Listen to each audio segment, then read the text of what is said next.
Discover connection, awaken sacredness, become empowered. Join us for our show on Blog Talk Radio. Discover your spiritual gifts live. Welcome to Discover Your Spiritual Gift Show number 52. We are your hosts, Dave and Vialet. Our guest today is Kac Young. Kac Young has been a producer, writer, and director in the Hollywood television industry for over 25 years. Kac has also earned a PhD in natural health and a doctorate in naturopathy. She completed 36 courses in nutrition from Baylor University. Clients come to her for advice on health, nutrition, and spiritual well-being. Using her third doctorate degree in clinical hypnotherapy, she helps people manage weight control, smoking cessation, behavior modification, stress reduction, past life regression, and phobia management.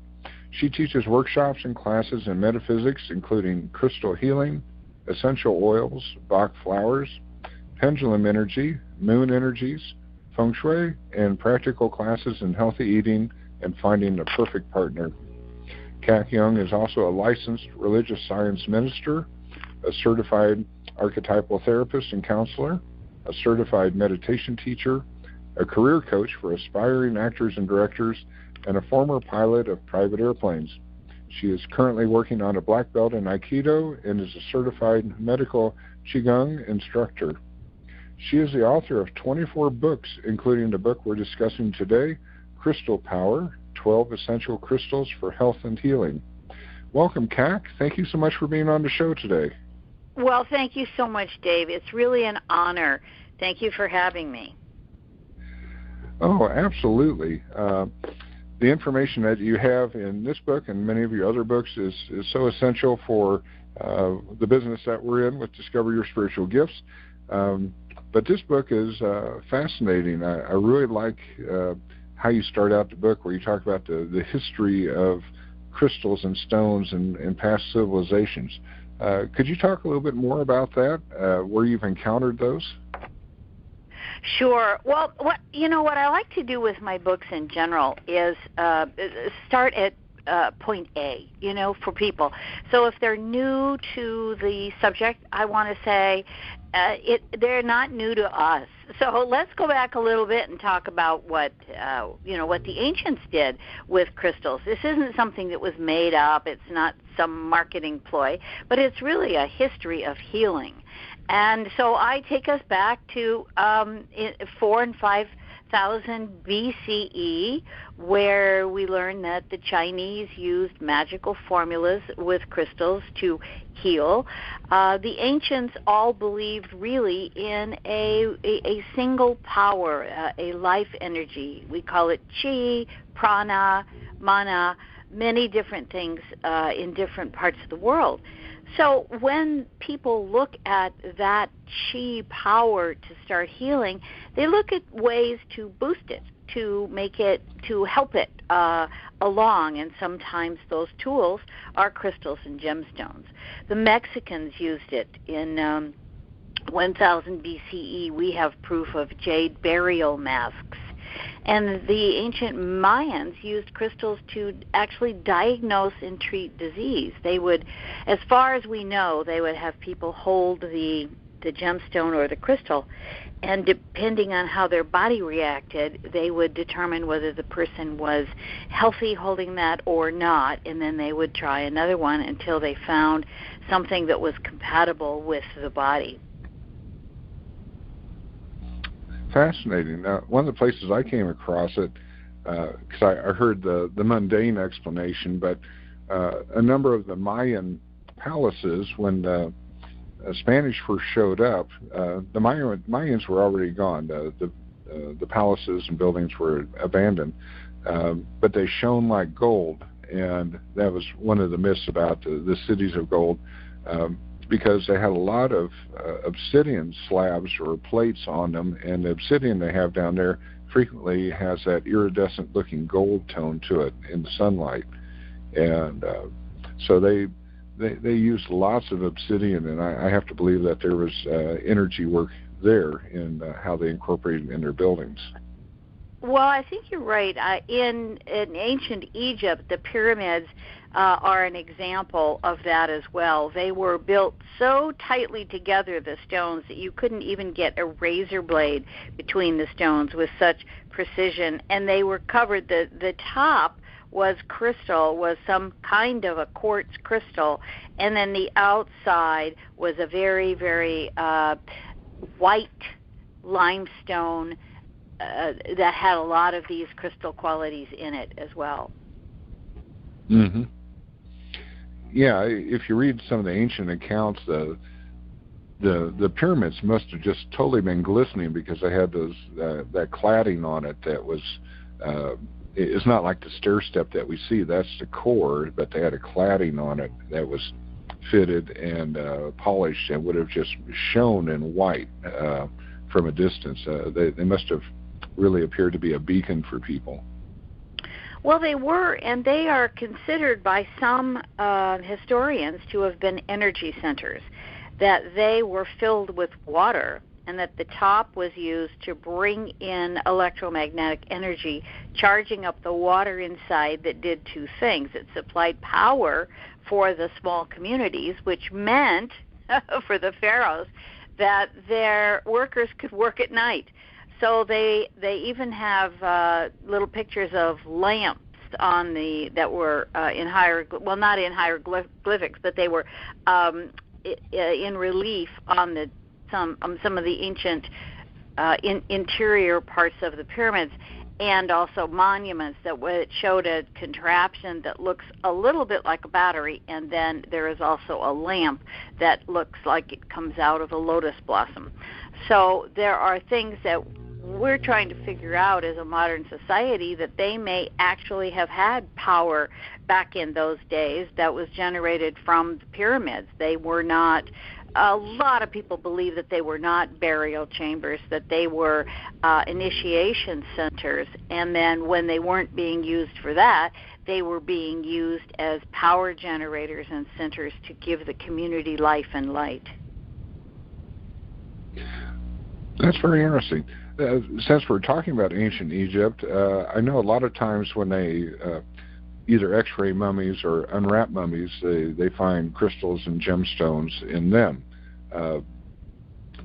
Does what they find correlate with your understanding of how crystals are used? Did they have the same understanding back then? Well, we never really know except for what has come forward in their writings and what we know about that. But yes, there were a lot of crystals in the mask of Tutankhamun, and there were a lot of crystals that were used for them to make the journey into the afterlife. Some crystals were used as protection, some as guides, some as remembrances from their past life, which would be their human life. So they imbued stones with a certain amount of power. It was the Egyptians who really started to use crystals as on the power points of the body, on the 12 meridians. So the first set of earrings were not decorative. It wasn't, ooh, look how cool my ears are. It was a reflex point and a meridian point for healing. So whatever the body was lacking, their shamans and their high priests would figure out what stone would help that person. Same thing with necklaces. They wore a lot of necklaces and amulets, and they were specific stones to help them stay healthy.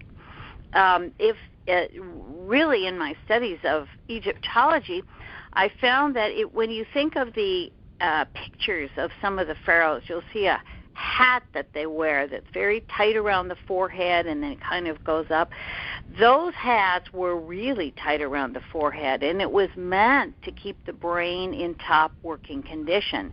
You won't see any overweight Egyptian pharaohs. What you'll see are tall, strong, bodies that actually worked out, and they used the wands of Horus. And there was there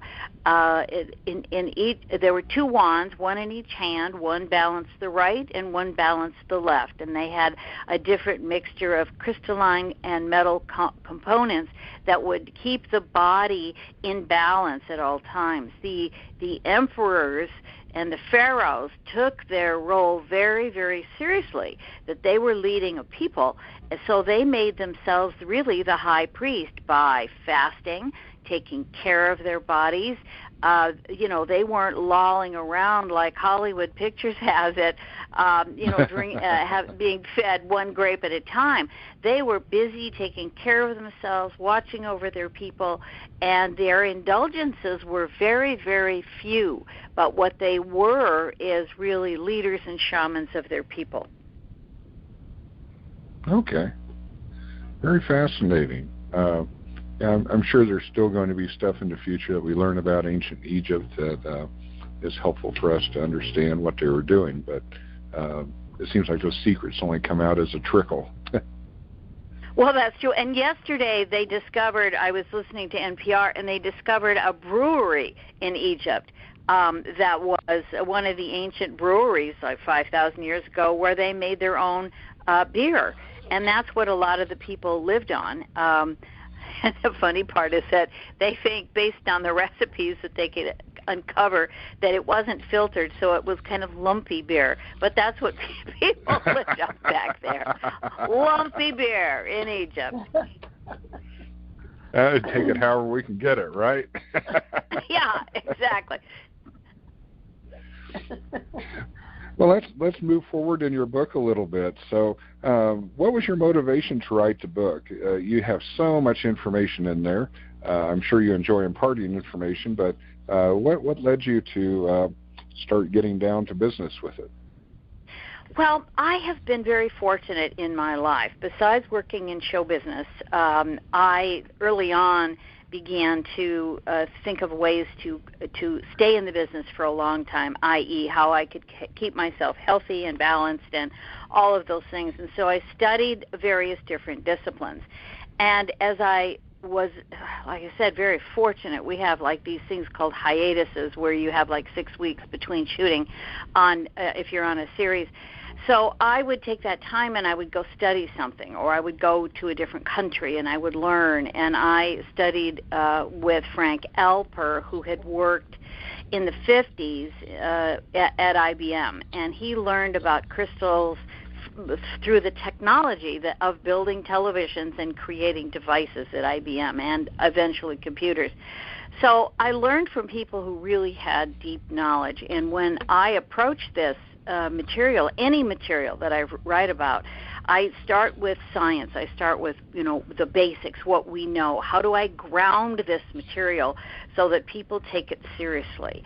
And it isn't just a fad, or it isn't just a trinket that you pick up, but it really is, there are qualities about this that really resonate in truth across several disciplines. So I write that way because I don't want anybody to say, "Oh, this is just dumb," or shoot holes in the reasoning that I give later on in the book. So, plus there's a lot of people writing about this in the same way. I think the Book of Stone certainly influenced me a lot. It's a huge encyclopedia of rocks, minerals, and crystals by two people that really believe in this. Robert Simmons and Naisha Ashyan have done a beautiful job of talking about those stones. So in that community of let's take this serious, I wanted to explain what I know and my experience with crystals. And my experience with crystals was pretty amazing. When I brought them into my life, I could feel their power, I could feel their aliveness, and I had a sense that they actually breathe because they are alive. They are composed of atomic materials, and we may look at them and say, oh, that's a dead rock or that's a dead stone, but they're not at all. They are very, very much alive. And as I began to relate to them as people, each one having a personality and a life force and a spirit, I began to have a real communication with them. So my crystals and I talked to each other. I had an amazing life-changing experience in 2017 where we had 11 minutes to leave the house because of a fire, the Thomas fire that ravaged my city and neighborhood. Every house around me burned down except mine, and then when I walked into the house after 4 days of not knowing if we had a house, I looked to the left where I have my crystal room, and there were all my crystals still peeking up through the smoke. Other houses around us were still smoldering, and there were ashes and embers, but our house was protected by these crystals, I believe to this day, because they had their own power and they wanted to protect our space and our relationship. And I'll tell you, as I fled that night with my 7 pets, that's it. Nightgown, slippers, my purse, and a cell phone. That's all I left with. I worried about my crystals. How would they be? Would they survive? And there they stood, proud as day, holding the power of the house. I think they held the energy, and that and a team of firefighters from Long Beach who came in and saved our house as well. But that was kind of a remarkable experience and very humbling. I went, okay. So then I wrote this crystal power book. And I chose just 12 crystals because I want people who are interested in this not to be overwhelmed, but to come into this field one crystal at a time. Get to know them like a friend. Sit across from them like you're having a cup of coffee with someone. Get to know them, look at them, explore them, allow yourself to feel and receive. Allow the crystal to receive your energy. Experiment with that. Take some time, because the more we get to know a person, the more we understand them and the more we can relate to them. So that's the same with crystals. And I want people to do just the basic 12, get to know them deeply so that they really do become your best friends. And you'll know, once you get to know them, you'll know which one is going to help you in a certain situation that you might need a little extra push and a little help, especially in a time like a pandemic where we are isolated, where we don't have our friends that we can go to and cry on their shoulders. If we need some emotional help, let's have a crystal or two around that we can just go inward, sit with the crystal, and allow ourselves that reciprocal exchange with this amazing being that is alive, and let us see how we can heal ourselves and we can lift that mood, solve that problem, or instigate some kind of an inspiring thing that moves us forward. And the crystal can do that. It doesn't replace people, but it is an addition to our life that if we use them correctly and with respect, our life changes miraculously. So why these 12? Why? How did you narrow this down to just 12? And how did you pick these 12? I'm curious. Well, it was it was a lot of Sophie's choice. I have to tell you, it was. I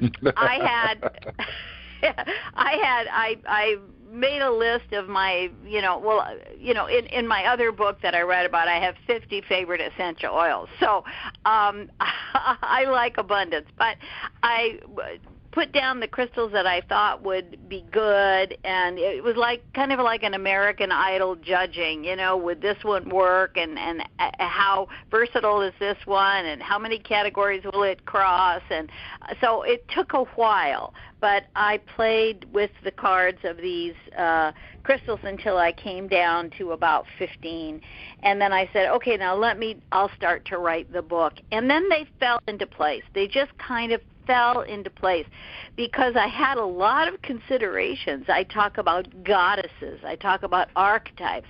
I talk about the laws of karma, chakras, astrology, and I wanted my 12 crystals to fit into all of these patterns, and 12 seems to be the number that really works in my life. I know that 1 plus 2 is 3, and that's a sacred number.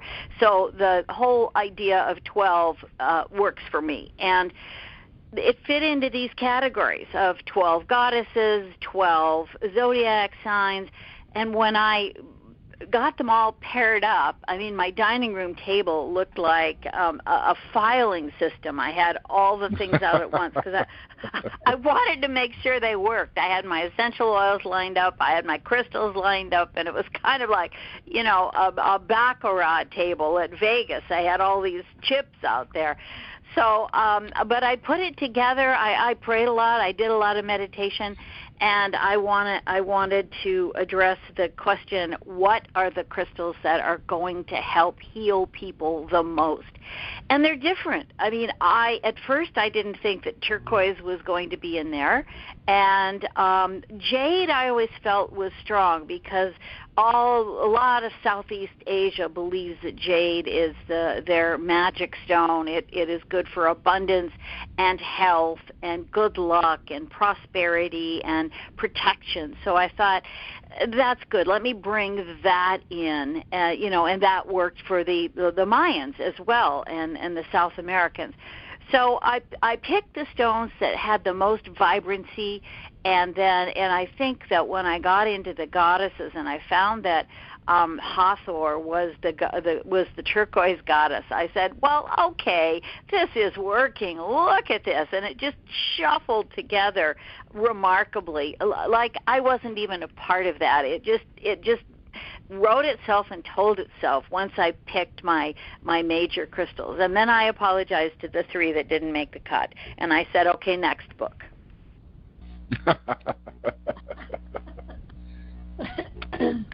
I love that. I love how you put it all together, because I teach a crystal class at our center, a class a month, and I focus on different things. So I just love how you put it together. So thanks for sharing. It would be hard for me to narrow mine down to 12 because I have crystals all over my house, which I'm sure you do too. And I think we all get to our favorites, right, that we use a lot for different reasons. They're very much a big part of my life. I also noticed you paired them with essential oils, which I thought was very fascinating. Well, thank you. Yes, I do, because I think that the plant essences have their own vibration and healing ability, and I pair them with the crystals because you've got 2 sets of energies working to help you. And, 2 heads are better than 1. So if you get 2 things out there that are compatible with each other in a situation that you want to heal, then that combination adds a richness to your healing session. I love it. Well, what I like on that is you pair up clear quartz with peppermint and amethyst with lavender. And one of the things I learned long ago, and I hand out little wand bottles with it, is a 50-50 mix of peppermint oil and lavender for headache control. And you just put a stripe of that across your brow if you're starting to get a headache, and it will usually just dissipate. And so I thought that was neat how you tie that to the chakras and to the crystals. Thank you very much. That was fun. That was trial and error, and it takes a while to experiment here with different things. And I would try different essential oils with different crystals, and I would just sit with them and feel the vibration that they would give off. And this is just kind of what works for me, what I have used certainly in my healing sessions and how those things came about. So my intuition just says, hey, this pairing seems to work, but please experiment on your own. If you find something else that works for you, like some people don't like peppermint, for example, Dave. So if they didn't like the peppermint, would spearmint suit them more. It's a little bit less defined in terms of its menthol qualities, so perhaps that would work. And maybe something else like a lemongrass instead would work. But it's a matter of just sitting with things and not going, oh, no, that doesn't work. Well, okay, if that doesn't work, then let's explore. Let's go to the next step and see what does work, and let's keep doing that until we find the right balances and the right harmony, if you will, between the elements of yourself and them. Well, I experimented with something one time with lavender, and I'll tell you, I'll never do it again. We were visiting a family in Wichita, Kansas, and there's a fancy cupcake store there that has all types of exotic cupcakes, and they made one that had lavender in the frosting. And lavender may smell good, but it does not taste good. Not at all. They use lavender essential oil? Yes, in the icing. Yep. Well, I'm a big believer that we should never ingest any essential oils ever, unless you're under the care of a medical doctor and a certified aromatherapist, and they know what they're doing. Because these essential oils, we don't know in the marketplace, where we're going to come across a toxin. There have been a lot of people harmed by there's a particular company out there that recommends that you put a drop of lemon in your water, or you put a drop of this in something else, and that is absolutely irresponsible. And I think it just frustrates me so much because people want to, they say, well, how many drops of this should I put in that? And I say, none. Are you crazy? You have no idea how these were manufactured, shipped. Even though it says 100% organic, wild-crafted on it, you're never quite sure about the purity until you run a chemical test yourself. And how many of us have a lab in the house that we can test? Mm-hmm. Yeah. So it's crazy to do that. And people there are oils out there that are not what they say they are. So you really have to stick with brands that you trust, that companies that have integrity, because they are the ones that check out the growers. They check out how the growers take the product out of the fields and how they process them, how they store them, very important about temperature, how they ship them, very important about how that's done, how they're received, how they're stored here in the United States, and then how they are put into bottles and or other tins that they're put in and sold in. So we have to be very careful about the whole process, the chain of command, if you will, in essential oils. So I got off on a tangent, but that's eating good. them, that's helpful. Yeah, doing any kind of ingesting of them is a wrong thing to do. Good. Well, we're going to take a short break here, and we'll have some important information about the store, and we'll return with our guest, Kac Young, in just a moment. Hi, I'm Violet Rain, Master and Teacher of Angelic Reiki at Discover Your Spiritual Gifts.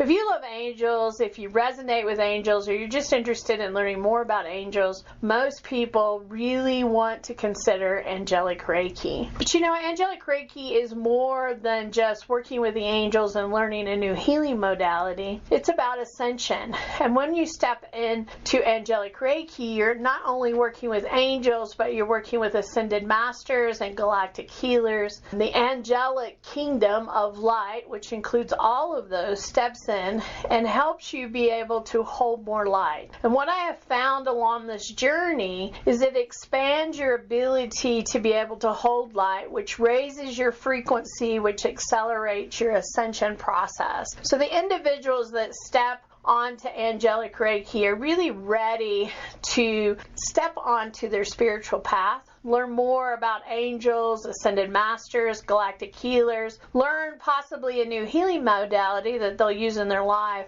but also they're ready for those major shifts in their lives to really be on their spiritual path and take their journey to the next level. If you've been thinking about angelic Reiki or you'd like to find out more about this beautiful modality, please don't hesitate to contact me, Vialet, at discoveryourspiritualgifts.com, or check out our website under classes. You will find angelic Reiki there with lots of information about this program and the benefits of taking this course. We hope to see you in class really soon, and I hope to see you at Discover Your Spiritual Gifts.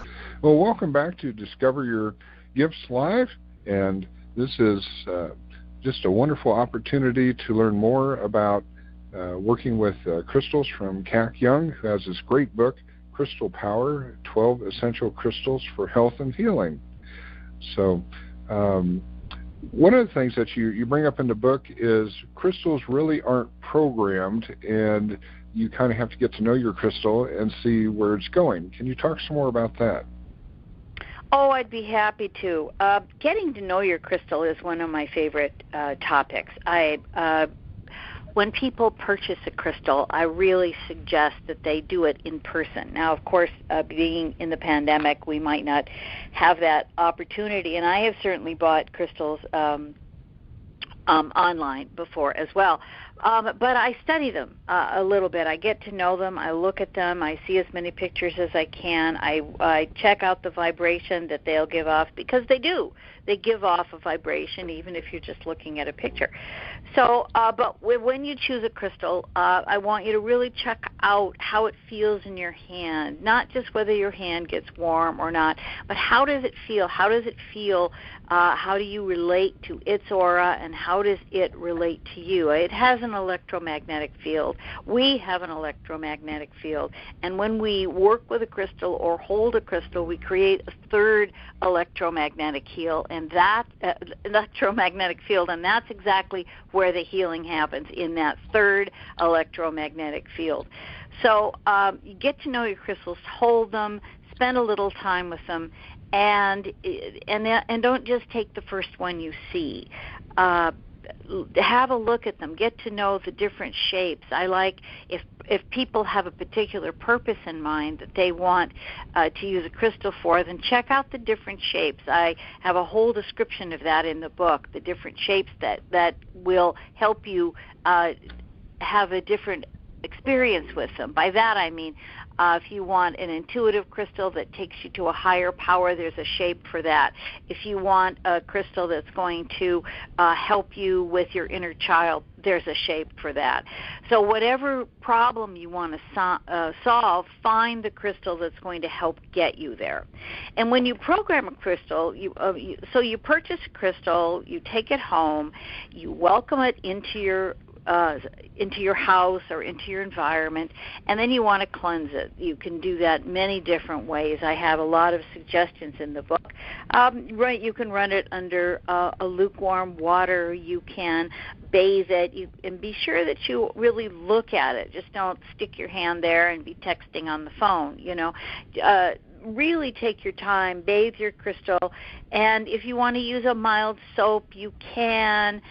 Just dry it off a little bit. I like to leave mine in the sun sometimes. The non-colored crystals, I like to leave in the sunlight for about an hour, and or the moonlight, and I like to put them out at the full moon. I like that for my crystals. And then when I've done that, it takes a few days to get them all cleaned up and their energy regulated. Allow them to adjust. Absolutely don't just say, okay, you're here, quick, I'm going to put you to work.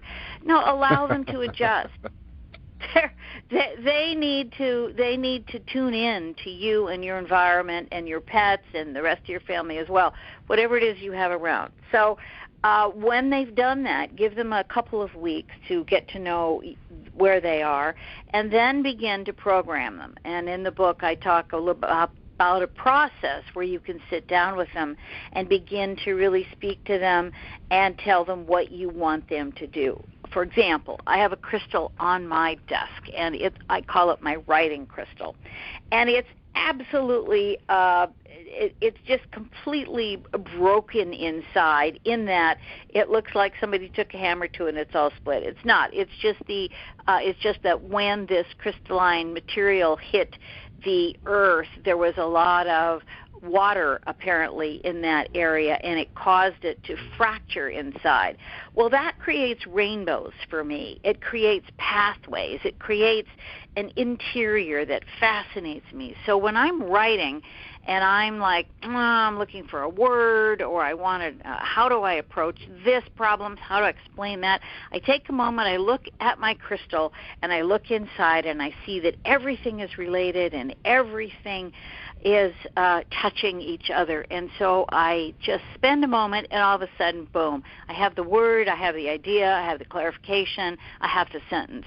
And it helps me do that because I asked it to. I said, I need a crystal to do this, and so your job, and crystals love jobs. Oh, gosh, give them a task, and they're thrilled. But you just don't, issue orders at it. You softly tell it what its job is. And then it goes about its work. It's very fun. Some days I give the crystal a day off. Okay, we've worked the past 10 straight days. Do you need a day off? And it'll kind of say, yeah, I sure would like some. So I take it out, I bathe it, I put it out in the sun, I bring it back, and it feels refreshed. And some people say, well, you are a nutcase.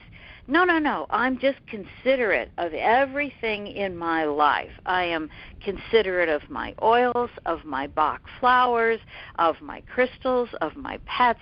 I just treat everybody like they're little people. And it works, it just works. I feel surrounded and supported all the time. And I didn't used to until I really began to speak with my universe and interact with my environment. And when I did that, I really became home in my own shoes.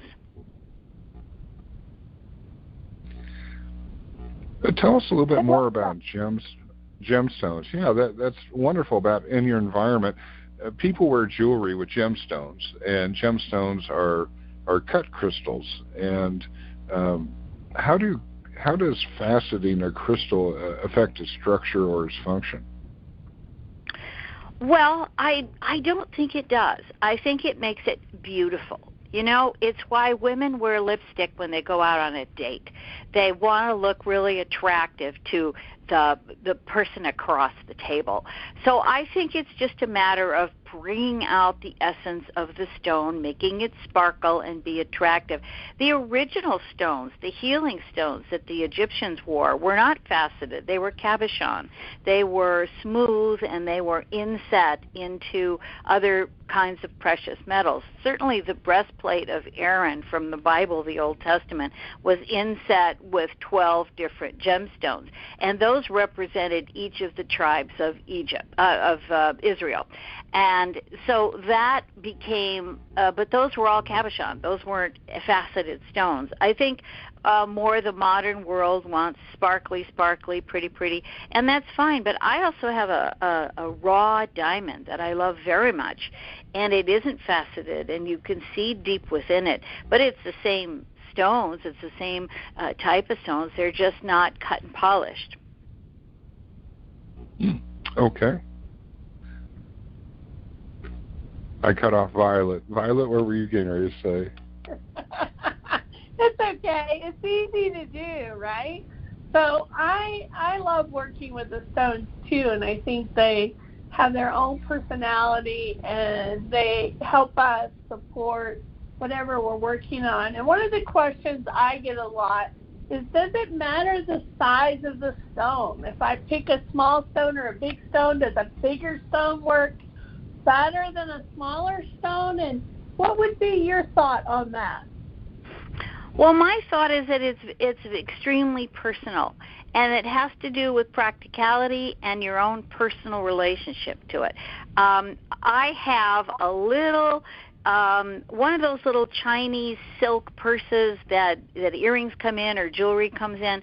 I have a little one of those for traveling, and in it I have a little small thin rod of crystal. I have an amethyst. I have a piece of citrine, and I have little, pieces of sometimes they're pieces of crystals that have broken off that I take with me. But it gets me through airport security, and I still have my crystals with me.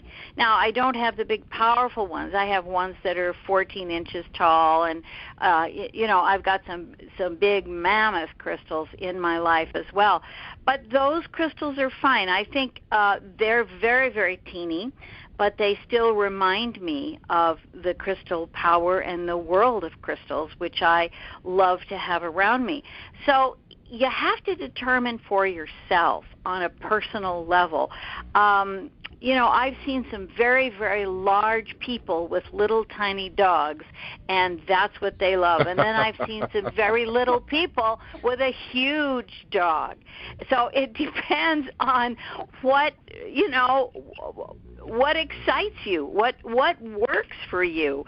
It doesn't really matter. It's about your personal choice. So you have to get in there and really go deep inside and interact with that crystal. And if something small works for you, great. That might be terrific. I have a couple of crystals that are very small, but they are absolutely perfect as what they are. I mean, I can stare at them for hours. They're just beautiful. And then, like I said, I have the very large ones. But the practical aspect is, what can you take with you? What can you wear on you? What can you, slip into your purse or your pocket, however you want to transport that crystal with you. So I always go for practicality and personal choice, but you have to do the work. The crystal is not a magic wand. It doesn't come into your life and go, woo, woo, woo, swinga, it's done. You have to work with the crystal, pull out that energy, connect with it, make an intention, state it very clearly, assign the job to your crystal, and then release it and trust. So when you can do all of that, it doesn't matter how big the crystal is. It could be something you wear around your neck, or it could be the size of a coffee table. It depends on what you like. I love that. Can they tell us the future? Well, I think a lot of things can divine the future. I think a deck of cards used correctly can do that, and I think that crystals themselves have the ability. The story crystal or the recorder crystal has ancient knowledge in it, and it's designed to bring that knowledge forth when you call it up. But you have to be in a place that you can receive, you have to be open, and you have to be strong. Because when the information comes through, it may not be what you want to hear. It may not be what your client may want to hear. So you have to know how to bring this information in and then translate it. Crystals are not for the weak of character. This is for strong people who really know, who have a spiritual grounding and know how to work with these elements. That's where their power is. The power is in how much power you bring to it, how much stability, and how far you're willing to risk your information. They're open books. You just have to know how to crack the pages. I love that. And I love your connection to them. In the introduction, Dave talked about all the things that you do, which I think is amazing. So do you work with clients remotely, in person? What are some of the things that you offer people that might be seeking some help or support?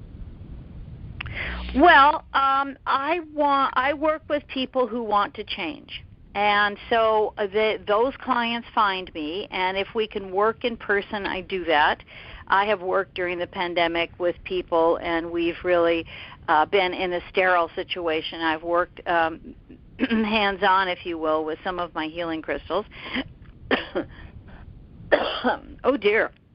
It's that kind of winter voice that just came on me here. And then I also can work remotely. I counsel people. I have clients all over the world, and we do Skype, and we work on things. But I am a kind of a counselor and a helper, that I am a catalyst. Whatever you want to bring into your life, whatever you want to do, I will help you do. But you have to be ready for it because it's all out there. And I have spent my life finding out how to tap into those fields and which hose to turn on. And when that power comes through, the person has to be ready. And the people who aren't ready, they leave, but the people who are ready come, heal, change, move on, and become healers themselves generally. So that's the kinds of work I do. In the book, I talk about some clients I've had and some major changes that we have made, and they have to be ready too. It's I don't like to waste anybody's time. So if someone is ready to find a partner, to change their health, to retool their mindset, to get rid of past beliefs and move on, give me a call. I'm happy to help you. I love that. And so how would they find you? What is your website, Facebook, any of that? Can you share with us? How do we connect with you? Sure. You on my website, which is www.kacyoung.com, and that's KAC, Kitchen Apple Charlie, Kac Young, one word, .com. That's my website. I have all the books there that you can look at or that you can, address, and there's ways to contact me and set up an appointment. And, right now the best ways to do that is usually by Skype. If you're in the area, we can certainly meet in person if we're all very careful and willing to social distance. So we can do that. And I've had people, I've done Feng Shui consultations to England during this time, to a person who was buying a castle, and they wanted me to Feng Shui the castle, and I said, okay, great, here's what we do. You need to get busy getting some pictures. I'll tell you exactly what I need, and I need you to walk through with a movie camera and send me that video, and I need a plan of the place. So, that's probably one of the most unique things I've done during the pandemic is Feng Shui at a castle. So, but hey, anything can be done. I love it. Well, just those that are listening so that you know, Crystal Power, the 12 essential crystals for health and healing. We're carrying it in our store in Littleton. You can stop by and pick up a copy right in the store. I love this book so much that I ordered it and put it on the shelf. I'm also going to have to look at now her other 23 books to see how many of those we want to carry in the store. And, oh, you're so sweet. I'm hoping that if she ever gets to Denver, she'll stop in our store and do some book signing, and we'll get to meet her in person. So that's my invitation. If she ever wants to come out, to come and check it out. And my husband and I are great hostesses, by the way. We love to host people in our home when they're here and take care of it, so we make it as easy as possible when they're traveling. We have people that travel in all the time to either attend a class or to be in the center teaching something or doing a book signing. So that invitation is open as well. You are so kind, and I have a feeling that I've just met two really, really, really good friends that I'm going to have for the rest of my life. So I thank you for that. You two are just charming, wonderful, astute, and people I really want to get to know more about. You are fabulous. Well, I love that. I love that. Well, thank you. Thank you. Well, Dave's been doing all of this spiritual work a lot longer than I have. He's really known here in Denver, so we're lucky to have him on here, and I'm always so happy when he comes and joins me and works with this project with me. So thank you for that. Well, you're welcome. It's just been an honor. And thank you both for the work you do in the world. I have a very strong sensation that you help people, that you encourage their spirituality and personal growth. So thank you for the work you do. I'm just sure it's amazing and needed. Well, these are such challenging times that everybody we can get out there on the streets doing the light workers path is more than appreciated. Yes, yes. Absolutely. Well, thank you for being on our show today and taking the time. Dave, do you have any final questions? No, I think that's about it. We'll just mention the book title again, Crystal Power, 12 Essential Crystals for Health and Healing, and it has wonderful sections in it on the crystals versus the chakras, the crystals versus karmic lessons, the crystals versus essential oils. Very, very nice correlations to a variety of different, what I'll call metaphysical technologies. So, great book, highly recommended. Thank you so much. I'm so glad. It was just, it came from my heart, and I'm so happy to have that book out in the world. Well, thank you. And for our listeners, please stay tuned. We're going to have some messages from different practitioners at the store that should be of interest. So thank you again for listening, and we'll see you next time. Take care. Hi, my name is Christina Morris. I am the founder and president of Balance and Bliss Energy Healing. I'm a medical intuitive and high vibrational healer. I work with the energy fields. My scope of practice is energy medicine. Anything above and beyond that, for outside care, we'll need to refer you out there. But I do use crystals and aromatherapy in my healings, and I help manage pain. We help move some of the pain out of the body that might be coming from stagnant energy within the field, as well as, we get to the root of the problem with, an emotional trauma and find out what's going on that could be causing more stagnant energy to be left in your aura, which in turn can cause illness and pain and a lot of other issues that we tend to see throughout our day-to-day lives. And then I can be reached by appointment. You can make appointments anytime, any day of the week. I do work Monday through Friday in the evenings from about 5:30 to 8:30.